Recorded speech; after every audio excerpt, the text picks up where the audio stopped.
3 now of Wilfred Owen's poem Exposure, and we come towards the end. And as we left it in part 2, towards the end of that 5th stanza, we start to get a blurring of reality and dream. So the soldiers are stuck in this hell, stuck in this frozen wasteland in the middle of a battle, dying slowly because of exposure to the weather. And it's almost merciful, the quick death of a bullet strike. So they start to dream of somewhere else. And those rhetorical questions, is it that we are dying, start to blur reality and dreams. And that continues into the 6th stanza. We're going to look at the 6th, 7th and 8th stanza in this particular section. Slowly our ghosts drag home, glimpsing the sunk fires, glozed with crusted dark red jewels. Crickets jingle there. For hours the innocent mice rejoice, the house is theirs. Shutters and doors are all closed. On us the doors are closed. We turn back to our dying. Since we believe not otherwise can kind fires burn, nor ever sun smiles true on child or field or fruit. For God's invincible spring our love is made afraid. Therefore, not loath, we lie out here. Therefore we're born, for love of God seems dying. Tonight this frost will fasten on this mud and us, shrivelling many hands, puckering foreheads crisp. The burying party picks and shovels in shaking grasp, pours over half-known faces. All their eyes are ice, but nothing happens. Okay, and as usual with this poem, we are totally full on the board. Let's start with Slowly Our Ghosts Drag Home. Now, ghosts, again, a real link there to war photographer, the half-formed ghost of the man who was probably dying in that photograph. And again, the idea of ghost is similar here. They're dead, they're dying.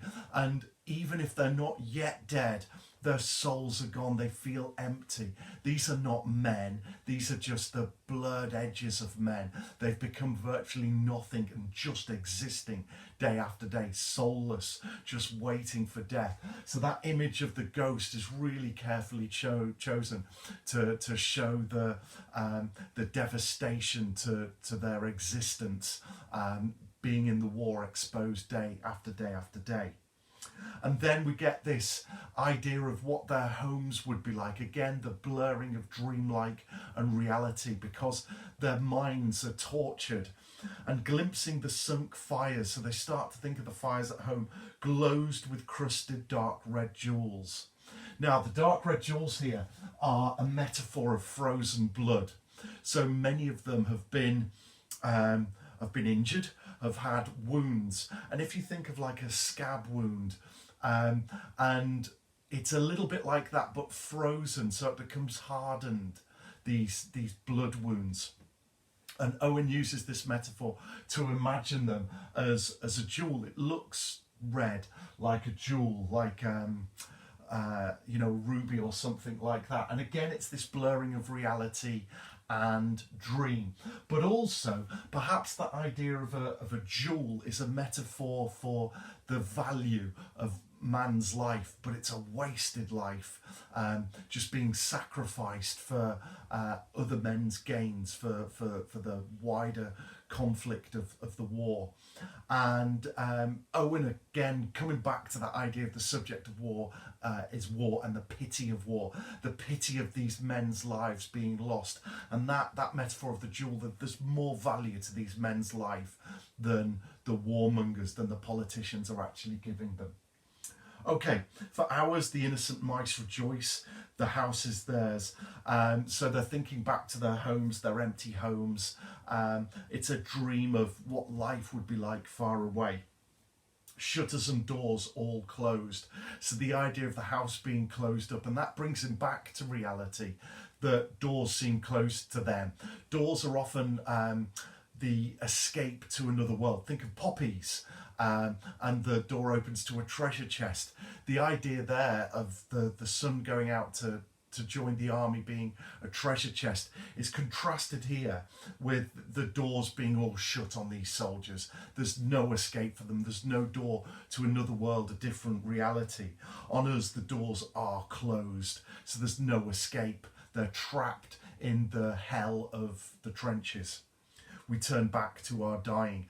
And this idea of turning back to the dying, remember they would have had to bury their comrades, their pals, their fellow soldiers. And actually that image is repeated in the final stanza, the burying party. And that in itself is a sense of misery, that they're burying their own. Now, the penultimate stanza looks quite difficult on first glance, but take it as a whole, really. Don't look at the individual images, particularly in this. What Wilfred Owen is talking about here is the fact that he and the rest of the men feel abandoned. So it's the idea of a tone of betrayal and despair. The love of God seems dying. So they feel abandoned by God because they're left in this torturous, never-ending hell of conflict, of war, and exposure to the weather, and they're slowly dying. So there's no escape for them. Again, going back to those doors, there's no escape, and religion is no escape for them anymore. God feels to them like he's abandoned them.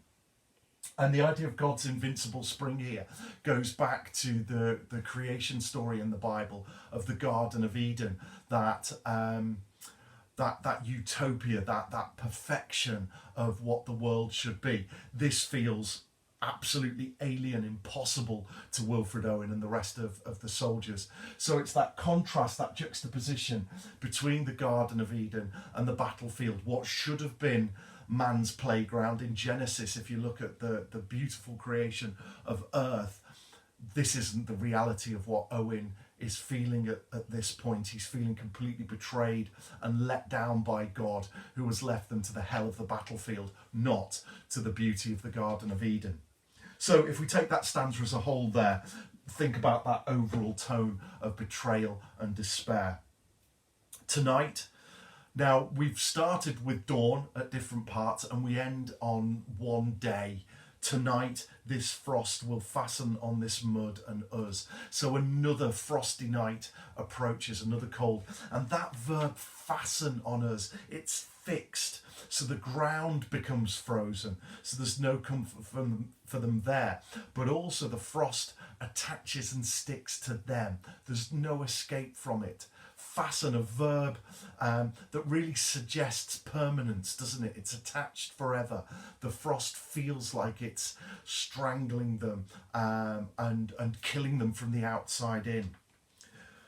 Shriveling many hands. So you can imagine, chapped hands, exposed hands. They haven't got gloves. They've been long worn out. There's no protection from the elements, from the weather. So it shrivels the hands. It puckers their foreheads crisp. So they become almost like the weather themselves now. They're becoming frosted, bitten by the frost. The burying party, we mentioned this a little bit earlier, goes out, picks and shovels in shaking grasp, pours over half-known faces. What a tragic image that is. So in the quieter moments of the war, while they're waiting, they go and bury people that they sort of know. And the idea again of shaking grasp, they're frozen and they've got to carry on working like this. And because the frost has fastened on the ground, it makes the digging of the graves so much more difficult. It's hard work and they're cold, they're shaking. And they pause over half-known faces. So they want to give some remembrance. They want to give honour to their dead. But these are people they hardly knew.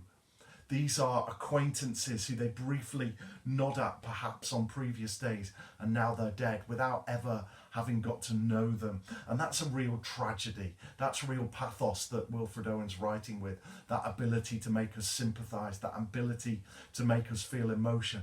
And it's such a desperately sad image of the burying party going out. And then we come on to the key quote for this particular section. And as I've said all the way through exposure, there's so many key quotes, but all their eyes are ice.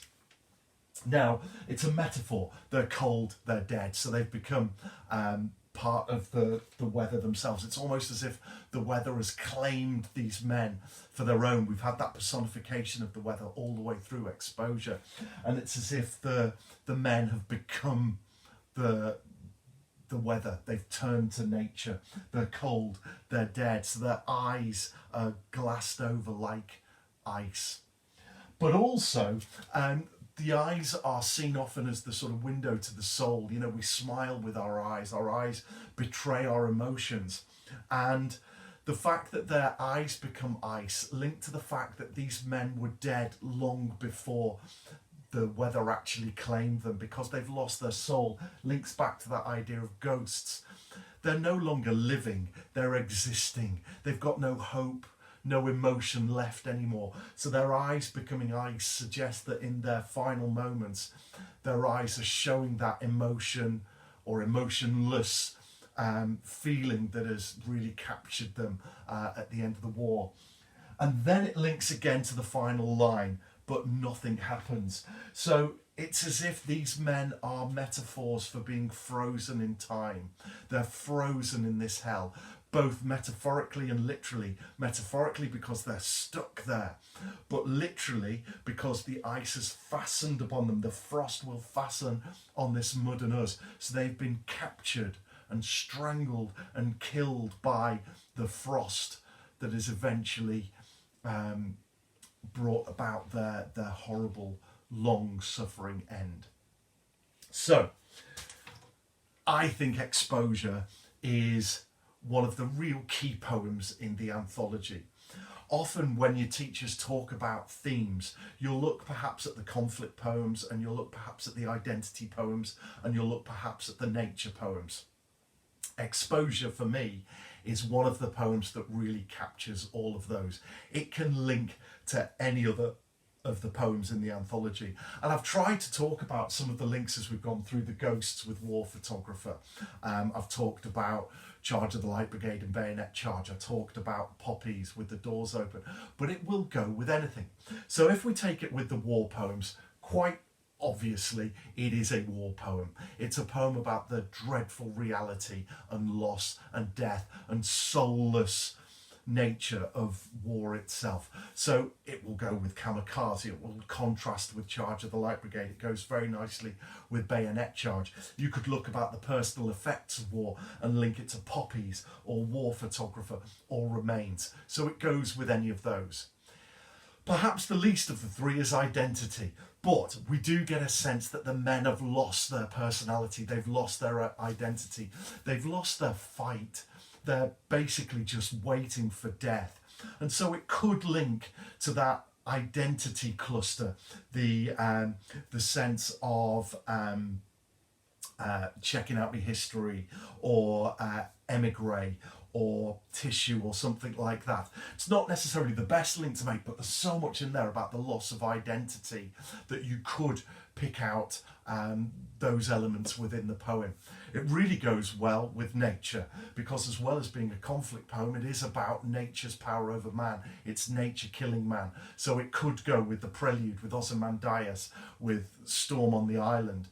But it's also about a place and time. It's about the battlefield. It's about the lack of power that the men have over their existence. So you could link it in that way to My Last Duchess, or with London, the fact that other people have got power elsewhere, and all that the men have got is a slow, prolonged death. So really, if you're looking at a limited number of poems to revise that might link with anything, Exposure is great for that. And it's so rich with imagery and metaphorical language and quotes that you could really dig deep and squeeze so much out of. It's a great poem to commit as much as you can to memory. At least learn the 3 quotes that I've highlighted, and so many more besides as well.